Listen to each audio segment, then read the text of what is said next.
Do we have to... Don't cry! Don't cry! Game's over if you cry! Peter, I think you may have had one too many. What are you talking about, Lois? Dad's getting drunk on Thanksgiving is a holiday tradition. Before I get started, I guess I should just get this out of the way immediately and just let you know that I am not a fan of Eli Roth movies at all. I get that he wants to bring back the good old days of grindhouse exploitation horror like Last House on the Left and I Spit on Your Grave, but honestly, I just don't care for that type of movie. I understand that there is an audience for it, but I find the torture porn of the Hostel movies and the gross out horror of Green Inferno to not only be in extreme poor taste, but to also be poorly made, with terribly written scripts, acting that's abysmal, and a directing style of a film student in his sophomore year. That's your opinion and you're entitled to it. With all of that said, I do my best to not let my pre-established biases affect my objectivity. So, I set all of that aside and went to this movie, actually curious to see if he could deliver on the comedy horror good time that was promised in the Thanksgiving trailer that was part of Quentin Tarantino's Grindhouse movie that came out 16 years ago. Thanksgiving. You'll come home for the holidays in a body bag. So, was he able to deliver on this promise? Or can you expect this movie to be in a red box later this month? Do you like exciting Black Friday doorbuster deals? No. Yes? Well, then pass the stuffing and save room for dessert as we take a spoiler-heavy look at Thanksgiving. So Thanksgiving starts like any great slasher movie, with a nice Thanksgiving dinner. Let's eat. Well, 2 Thanksgiving dinners to be exact, and it's here that we meet most of our characters. At the adults' table, we have the newly divorced Sheriff Newland, his pal Mitch, and Mitch's wife, Amanda, as well as the owners of Wright Mart, Thomas and Catherine Wright. At the kids' table, there's Jessica, the daughter of Thomas from his first marriage, her boyfriend Bobby, as well as Evan, Gabby, Yulia, who is a Russian immigrant, I think, and Scuba. That's a stupid name. And because this is a slasher movie, they're obviously the worst people in the world. Of course. On the way to the movies, the kids notice a massive and cartoonishly hostile crowd gathering at Wright Mart for a pre-Black Friday sale. And since Jessica's dad owns the store, she is able to let all of her friends inside through the back entrance. And when the angry mob outside sees that there's people in the store, all hell breaks loose, resulting in a riot. And this riot causes the death of 3 people. That escalated quickly. Including Mitch's wife, Amanda.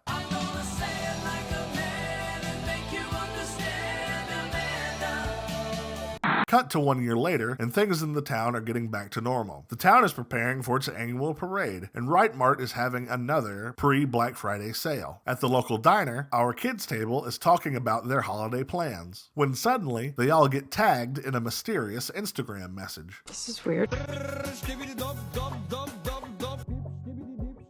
And later that night, a waitress named Lizzie is attacked and murdered by a man in a John Carver mask. As the police start to look into the motivations of this killing, it doesn't take long for the kids to realize that they are also on the killer's hit list. And after he manages to kill a Wright Mart security guard who abandoned his post at last year's riot, they all realize that the killer is targeting people who were at the store that night. No way! After he almost kills Jessica, we learn that students Evan and Gabby have been abducted, and Yulia, in by far the best sequence of the movie, is attacked and killed in a seriously brutal way. Trust me, behind this black bar, there's some serious going down. Desperate to catch this madman, the police devise a plan to capture him at the parade. But it doesn't go as planned, resulting in the turkey mascot being decapitated, and Jessica, Scuba, and Jessica's parents to be abducted. Then, as the killer cooks Catherine alive, we learn that he's actually a big Nelly fan.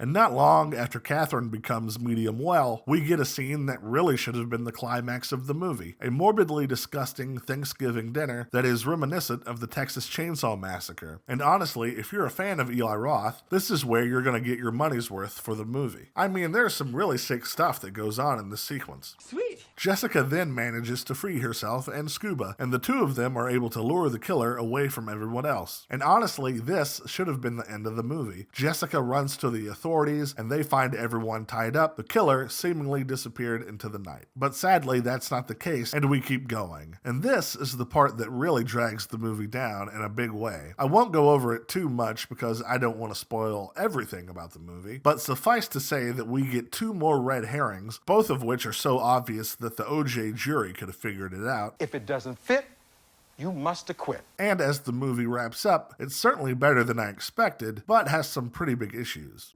And those issues come down to two things. The first of which is the pacing of the movie. Aside from going on too long, as I previously said, there are times that sequences are dragging out much longer than they should. Now, normally you might say that the movie's trying to build suspense, but this movie has zero suspense to build. You're just kind of waiting until something happens. And that problem stems from the second problem I will mention, which is the script. There's absolutely nothing new or exciting about the script of this movie at all. It's a cut and paste, paint-by-numbers slasher movie, if ever there was one, which could work if the movie was handled with a different type of tone. In fact, when the movie is able to find the perfect mix of horror, gore, and comedy, it works really well. But sadly, those moments are few and far between. And if I'm being totally honest, this movie takes itself way too seriously at times, which is a detriment to the movie as a whole. There are two big bright points of the movie, however. The cinematography is really good, and it makes the movie look more expensive than its $15 million budget. And the gore effects are top-notch. I mean, they really went to the next level on the effects. So if that's all you're wanting to see from the movie, then you'll definitely get your money's worth for sure. So would I recommend the movie? Yeah, I think so. If you're a slasher movie nut, then I think you'll like it pretty good. If you're more like me and don't really care about slashers at all, then this may be better seen on streaming. Something that you can watch with your friends without having to pay too much attention to. Or something that you would want to play on the TV at a Halloween party. But for me personally, the story isn't interesting enough to warrant actually going to the movies.